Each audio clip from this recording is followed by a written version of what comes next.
नमस्कार व्यूअर्स। और आप सब लोग कैसे हैं? आशा करती हूँ आप सब लोग अच्छे होंगे, स्वस्थ होंगे और मेरा शिव पुराण का पाठ अवश्य देख रहे होंगे। तो आज शिवरात्रि का दूसरा दिन है। आप सभी को शिवरात्रि की हार्दिक हार्दिक शुभकामनाएं, अनेक अनेक शुभकामनाएं। मैं माँ से हमेशा 9 दिन प्रार्थना करूँगी कि मेरे सब्सक्राइबर्स को और सभी लोगों को खुशियाँ प्रदान करें। तो आइए सबसे पहले हम जान लेते हैं कि कल तक हमने कहाँ तक जाना था। तो कल तक था कि हिमालय अपनी पुत्री को लेकर के आए थे शिव की सेवा में, कि वो शिव जी की सेवा करे। परंतु पहले तो उन्होंने मना कर दिया था, परंतु फिर उसके बाद में जब महाकाली ने उन्हें समझाया, तब उसके बाद में वो मान गए और उनको आज्ञा दे दी कि हाँ, आप मेरी सेवा कर सकती हो। तो वो अपनी सखियों के साथ में आकर के सुबह आती थी और शाम को सेवा करके शाम को वो लौट जाती थी। तो यहाँ तक था पिछला प्रोग्राम। और अभी मैं आपको बता दूं कि ये पार्ट एक शुभ काज है, मंदिर के लिए है। और इसमें मैं आप सब लोगों को सहयोग चाहती हूँ कि आप सब लोग मेरा सहयोग करें, सब्सक्राइब करें, लाइक करें और शेयर करें। और अपने परिवार और मित्रगणों से भी सब्सक्राइब एंड शेयर करने के लिए अवश्य कहें और करवाएं भी। तो अब जिस मंदिर का मैं वर्णन कर रही हूँ, उस मंदिर की मैं वीडियो डालती हूँ, आप लोग देखिए और मुझे बताएं कि आपको मेरा पाठ कैसा लगता है।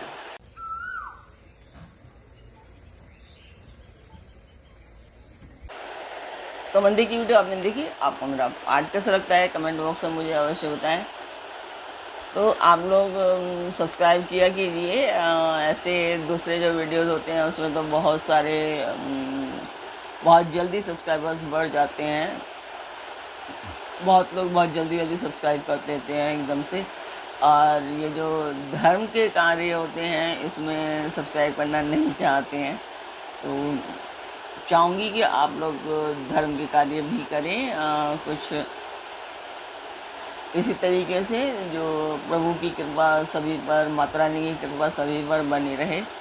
तो अब हम शुरू करते हैं आज के पार्ट पर। स्वागत करती हूँ मैं आप सभी का अपने इस कार्यक्रम शिव पुराण में।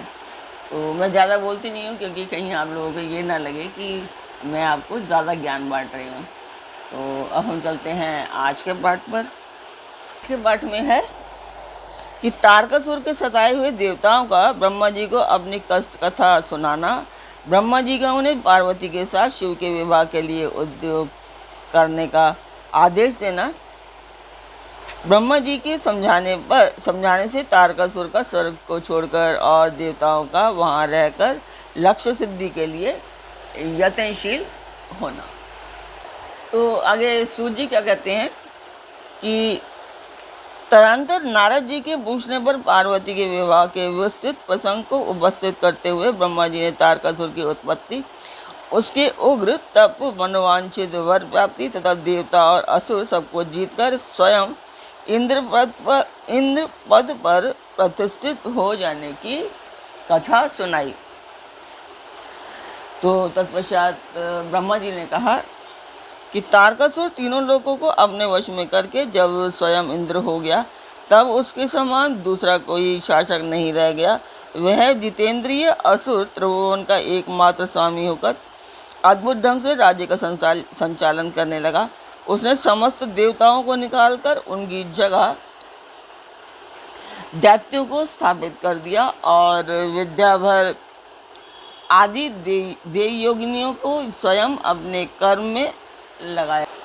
तदंतर तारकासुर के सताए हुए इंद्र आदि संपूर्ण देवता अत्यंत व्याकुल हो और अनाथ हो मेरी शरण में आए। उन सब ने मुझ प्रजापति को प्रणाम करके बड़ी भक्ति से मेरा स्तवन किया और अपने दारुण दुख की बात बताकर, प्रभु आप ही हमारी गति हैं, आप ही हमें कर्तव्य उपदेश देने वाले हैं, आप ही हमारे धाता एवं उद्धारक हैं।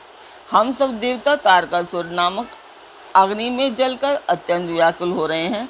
जैसे सन्निपात रोग में प्रबल औषधि भी निर्मल हो जाती है, उसी प्रकार उस असुर ने हमारे सभी क्रूर उपायों को बलहीन बना दिया है। भगवान विष्णु के सुदर्शन चक्र पर ही हमारी विजय की आशा अवलंबित रहती है, परंतु वह भी उसके कंठ पर कुंठित हो गया। उसके गले में पड़कर वह ऐसा प्रतीत होने लगा था मानो उस असुर को फूल की माला पहनाई गई हो। मुने, देवताओं का ये कथन सुनकर उन सब से समयोजित बात कही। देवताओं, मेरे ही वरदान से दैत्य तारकासुर इतना बढ़ गया है, अतः मेरे हाथों ही उसका वध होना उचित नहीं। जो जिससे पलकर बड़ा हो उसका उसी के द्वारा वध होना योग्य कार्य नहीं है। विष के वृक्ष को भी यदि स्वयं सींचकर बड़ा किया गया हो तो उसे स्वयं काटना अनुचित माना जाएगा।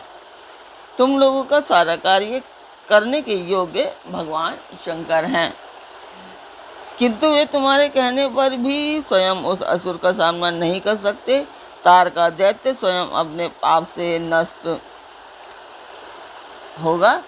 मैं जैसा उपदेश करता हूँ वैसा कार्य करो। मेरे वर के प्रभाव से ना मैं तारकासुर का वध कर सकता हूँ और ना भगवान विष्णु कर सकते हैं और ना भगवान शंकर ही उसका वध कर सकते हैं। दूसरा कोई वीर पुरुष अथवा सारे देवता मिलकर भी उसे नहीं मार सकते, यह मैं सत्य कहता हूँ। देवताओं, यदि शिवजी के वीर्य से कोई पुत्र उत्पन्न हो तो वही तारका दैत्य का वध कर सकता है, दूसरा कोई नहीं। सुरश्रेष्ठ गण, इसके लिए जो उपाय मैं बताता हूँ उसे करो। महादेव जी की कृपा से वह उपाय अवश्य सिद्ध होगा। पूर्व काल में जिस दक्ष कन्या सती ने दक्ष के यज्ञ में अपने शरीर को त्याग दिया था, वही इस समय हिमालय पत्नी मेनका के गर्भ से उत्पन्न हुई है। यह बात तुम्हें भी विदित ही है।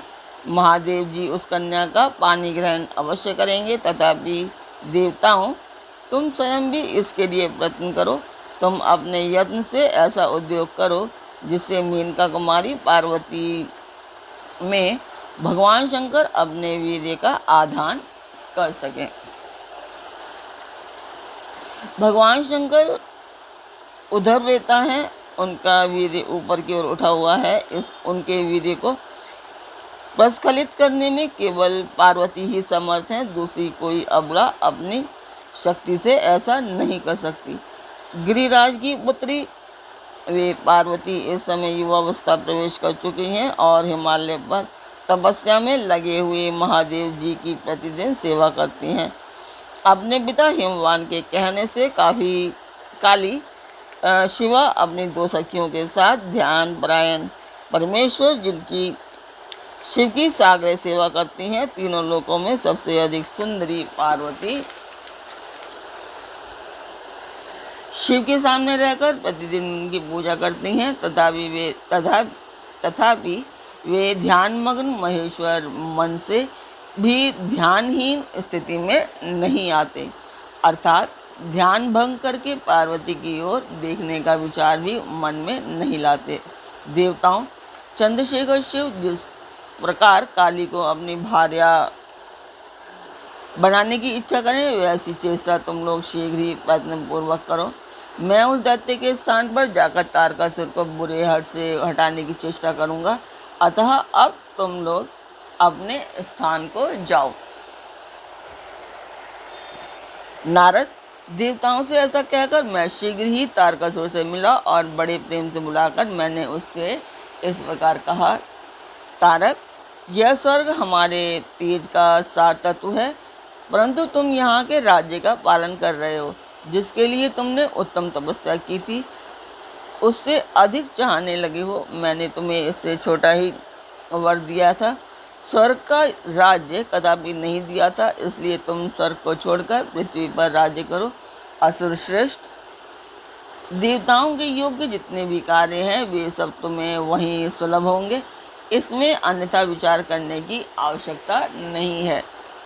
ऐसा कहकर उस असुर को समझाने के बाद मैं शिवा और शिव का स्मरण करके वहां से अदृश्य हो गया। तारकासुर भी स्वर्ग को छोड़कर पृथ्वी पर आ गया और शोणितपुर में रहकर वह राज्य करने लगा। फिर सब देवता भी मेरी बात सुनकर मुझे प्रणाम करके इंद्र के साथ प्रसन्नता पूर्वक बड़ी सावधानी के साथ इंद्रलोक में गए। वहां जाकर परस्पर मिलकर आपस में सलाह करके वे सब देवता इंद्र से प्रेम पूर्वक बोले, भगवान शिव की शिवा में जैसी भी काल मूलक रुचि हो वैसा ब्रह्मा जी का बताया हुआ सारा प्रयत्न आपको करना चाहिए। इस प्रकार देवराज इंद्र से संपूर्ण वृतांत निवेदन करके वे देवता प्रसन्नता पूर्वक सब लोग अपने अपने स्थान पर चले गए। तो आज का पाठ मैं यहीं पर पूर्ण करती हूँ। कल फिर मिलेंगे एक नए पाठ में, एक नई उमंग, एक नई तरंग के साथ। तब तक के लिए आज्ञा दीजिए। ओम नमः शिवाय। जय माता की।